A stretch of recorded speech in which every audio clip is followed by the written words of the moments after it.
PCOD, PCOS, brain ಹೆಮ್ರೇಜು ಇವೆಲ್ಲ ಆಗೋದು ಮುಖ್ಯವಾಗಿ ದೇಹದ ಉಷ್ಣತೆ ಜಾಸ್ತಿ ಆಗೋದ್ರಿಂದಲೇ. ಅದನ್ನು ತಡಿಲಿಕ್ಕೆ ಬೇಸಿಗೆ ಕಾಲದಲ್ಲಿ ಈ ರೀತಿ ನಾವು ಆಹಾರ ಪದ್ಧತಿಯನ್ನು ಅಳವಡಿಸ್ಕೊಳ್ಬೇಕು.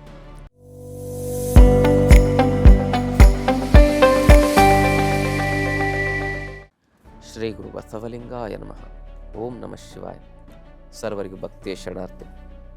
ಆದ್ಮೇಲೆ ಬೇಸಿಗೆಯಲ್ಲಿ ತಂಪು ಪಾನೀಯವನ್ನು ನಾವೆಲ್ಲ ಹೊರಗಡೆ ಕೋಲ್ಡ್ ಡ್ರಿಂಕ್ಸ್ ಕುಡಿದು ಅದರಲ್ಲಿ ಕೆಮಿಕಲ್ ಅಂಶಗಳು ನಮ್ಮ ಶರೀರಕ್ಕೆ ಹೋಗಿ BP, ಶುಗರ್, ಕ್ಯಾನ್ಸರ್ ಹೆಚ್ಚಾಗಿ ನಾವು ಜೀವನವನ್ನೇ ನಾಶ ಮಾಡ್ಕೊಳ್ತೇವೆ. ಅದರ ಬದಲು ಅದಕ್ಕಿಂತ ರುಚಿಕರವಾಗಿ ದೇಹವನ್ನು ತಂಪು ಮಾಡ್ತಕ್ಕಂಥ ಒಂದು ತಂಪು ನಿಜವಾದ ಕೋಲ್ಡ್ ಡ್ರಿಂಕ್ಸನ್ನು ಮನೆಯಲ್ಲೇ ತಯಾರು ಮಾಡ್ಕೊಳ್ಳೋದು ಹೇಗೆ ಅನ್ನೋದನ್ನು ನಿಮಗೆ ಇವತ್ತು ತಿಳಿಸ್ಕೊಡ್ತಾ ಇದ್ದೇವೆ. ಸರಿಯಾಗಿ ತಿಳ್ಕೊಬೇಕು ಅಂತಂದರೆ ವಿಡಿಯೋನ ಕೊನೆಯವರೆಗೆ ಸರಿಯಾಗಿ ನೋಡಬೇಕು. ದೇಹದ ಉಷ್ಣತೆ ಹೆಚ್ಚಾಗೋದ್ರಿಂದ ನಮ್ಮಲ್ಲಿ ಮುಪ್ಪು ಬೇಗ ಆಗುತ್ತೆ. ಅಂದರೆ ನಾವು ಬೇಗ ಸಾಯ್ತೇವೆ ದೇಹದ ಉಷ್ಣತೆ ಜಾಸ್ತಿ ಆದರೆ. ಬ್ಯಾಲೆನ್ಸ್ ಇರಬೇಕು. ಅದಕ್ಕೆ ಬೇಸಿಗೆ ಕಾಲದಲ್ಲಿ ದಿನಚರ್ಯವನ್ನು ಫಾಲೋ ಮಾಡಬೇಕು. ತಂಪು ಪೇಯಗಳನ್ನು ಕುಡಿಬೇಕು ಸರಿಯಾಗಿ. ಆಯುರ್ವೇದ ಸಿದ್ಧಾಂತಕ್ಕೆ ಅನುಗುಣವಾಗಿ ತಂಪು ಪೇಯಗಳನ್ನು ಹೇಗೆ ಮನೆಯಲ್ಲೇ ಮಾಡ್ಕೊಳ್ಬೇಕು ಅನ್ನೋದು ತಿಳಿಸ್ಕೊಡ್ತೇವೆ. ಕಾಲಕ್ಕೆ ತಕ್ಕ ಹಾಗೆ ಬದಲಾವಣೆ ಆಗೋದು ನಮ್ಮ ಆಯುರ್ವೇದ ಸಿದ್ಧಾಂತ ಇದನ್ನೇ ಹೇಳುತ್ತೆ.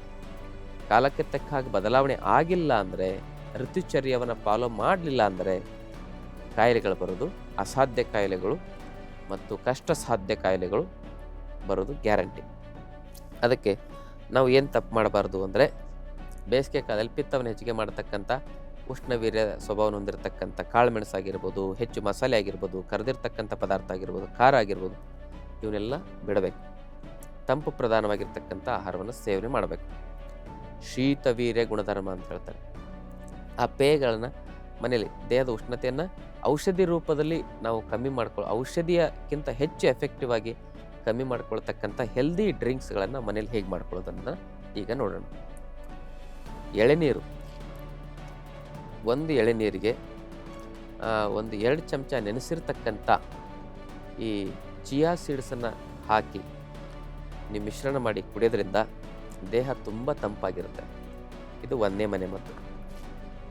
ಇನ್ನು 2ನೇ ಮನೆಮದ್ದು ಅಂತ ಹೇಳಿದ್ರೆ, ಬೆಳಗ್ಗೆ ಖಾಲಿ ಹೊಟ್ಟೆಯಲ್ಲಿ 1 ಗ್ಲಾಸ್ ಬೂದುಗುಂಬಳಕಾಯಿ ಜ್ಯೂಸನ್ನು ಕುಡಿದು ನೋಡಿ. ದೇಹದ ಉಷ್ಣತೆ ಎಷ್ಟೇ ಇರಲಿ ಆ ಉಷ್ಣತೆ ಕಮ್ಮಿ ಆಗುತ್ತೆ. ಇನ್ನು 3ನೇ ಮನೆಮದ್ದು ಏನಂತ ಹೇಳಿದ್ರೆ, ಕಲ್ಲು ಸಕ್ಕರೆ. ಕಲ್ಲು ಸಕ್ಕರೆ ಅಂದರೆ ಯಾವುದ್ಯಾವುದೋ ಡುಪ್ಲಿಕೇಟ್ ಕಲ್ಲು ಸಕ್ಕರೆ ಅಲ್ಲ. ಸಕ್ಕರೆಯಲ್ಲಿ ಹಾಕಿರ್ತಕ್ಕಂಥ ಎಲ್ಲ ಕೆಮಿಕಲ್ಗಳನ್ನು ಹಾಕಿ ಅದನ್ನು ಸ್ವಲ್ಪ ದಪ್ಪ ಕ್ರಿಸ್ಟಲ್ ರೀತಿಯಲ್ಲಿ ಮಾಡಿ ಕಲ್ಲು ಸಕ್ಕರೆ ಅಂತೇಳಿ ಕೊಡ್ತಾರೆ.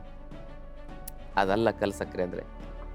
ನೈಸರ್ಗಿಕವಾಗಿ ಮಾಡಿರ್ತಕ್ಕಂಥ ಕಲ್ಲು ಸಕ್ಕರೆ ಅದು ದೇಹಕ್ಕೆ ತುಂಬ ತಂಪು ಗುಣಧರ್ಮವನ್ನು ಕ್ರಿಯಾಶೀಲಗೊಳಿಸುತ್ತೆ.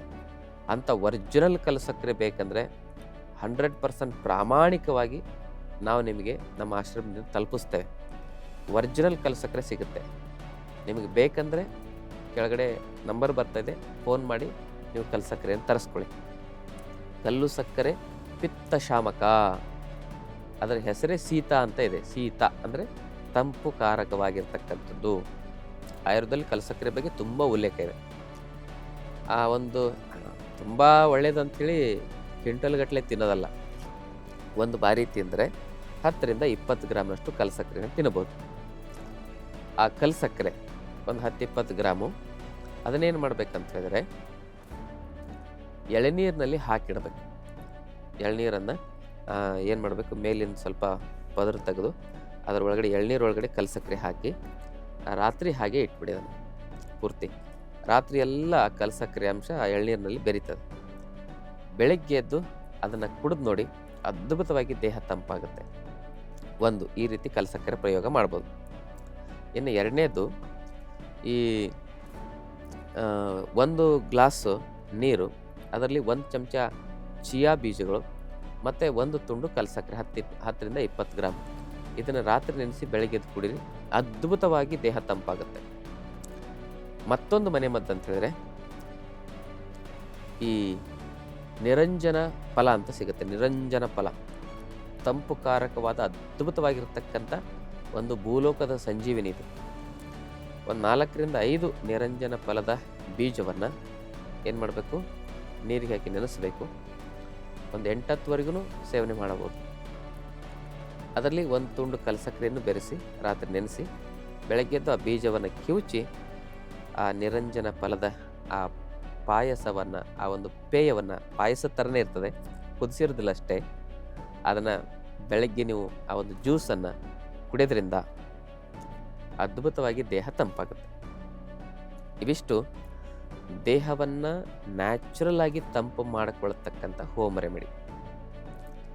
ದೇಹದ ಉಷ್ಣತೆ ಬ್ಯಾಲೆನ್ಸ್ ಆಗಿದ್ದರೆ ನಮ್ಮ ಶರೀರದಲ್ಲಿ ಉತ್ಸಾಹ, ಉಲ್ಲಾಸ, ಸಂತೋಷ, ನೆಮ್ಮದಿ ಇವೆಲ್ಲ ಇರ್ತವೆ. ಇಲ್ಲಾಂದರೆ ಪಾಚಕರಂಜಕ, ಆಲೋಚಕ, ಸಾಧಕ, ಭ್ರಾಜಕ ಅಂತಕ್ಕಂಥ ಪಂಚ ಪಿತ್ತಗಳ ಒಂದು ಅಂಶಗಳು, 5 ರೀತಿಯ ಪಿತ್ತಗಳ ಅಂಶಗಳು ವಿಕಾರ ಆಗಿ ಸುಮಾರು 60ಕ್ಕೂ ಹೆಚ್ಚು ರೋಗಗಳು ಬರ್ತವೆ. ಸ್ಕಿನ್ ಡಿಸೀಸ್ ಬರೋದು ಮುಖ್ಯವಾಗಿ ಪಿತ್ತ ವಿಕಾರದಿಂದನೇ. ನಮಗೆಲ್ಲೇ ಹೆಮರೇಜ್ಗಳಾಗೋದು, ಗಂಟುಗಳಾಗೋದು, ಬ್ಲಾಕೇಜ್ಗಳಾಗೋದು, ಕಿಡ್ನಿ ಸ್ಟೋನ್ ಆಗೋದು, ಗಾಲ್ಬ್ಲಾಡರ್ ಸ್ಟೋನ್ ಆಗೋದು, PCOD, PCOS, ಬ್ರೈನ್ ಹೆಮರೇಜು ಇವೆಲ್ಲ ಆಗೋದು ಮುಖ್ಯವಾಗಿ ದೇಹದ ಉಷ್ಣತೆ ಜಾಸ್ತಿ ಆಗೋದ್ರಿಂದನೇ.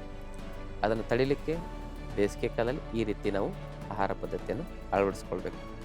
ಪ್ರಾಣಾಯಾಮನೂ ಕೂಡ ಇದೆ, ದೇಹವನ್ನು ತಂಪು ಮಾಡ್ತಕ್ಕಂಥ ಪ್ರಾಣಾಯಾಮ. ನಾವು ತುಂಬ ಹೀಟ್ ರಾಜಸ್ಥಾನಲ್ಲೆಲ್ಲ ಹೋದಾಗ ದೇಹ ತುಂಬ ಶೆಕೆ ಆದಾಗ ಪ್ರಾಣಾಯಾಮ ಮಾಡಿನೇ ದೇಹದ ಒಂದು ಉಷ್ಣತೆಯನ್ನು ಕಮ್ಮಿ ಮಾಡ್ಕೊಳ್ತೇವೆ.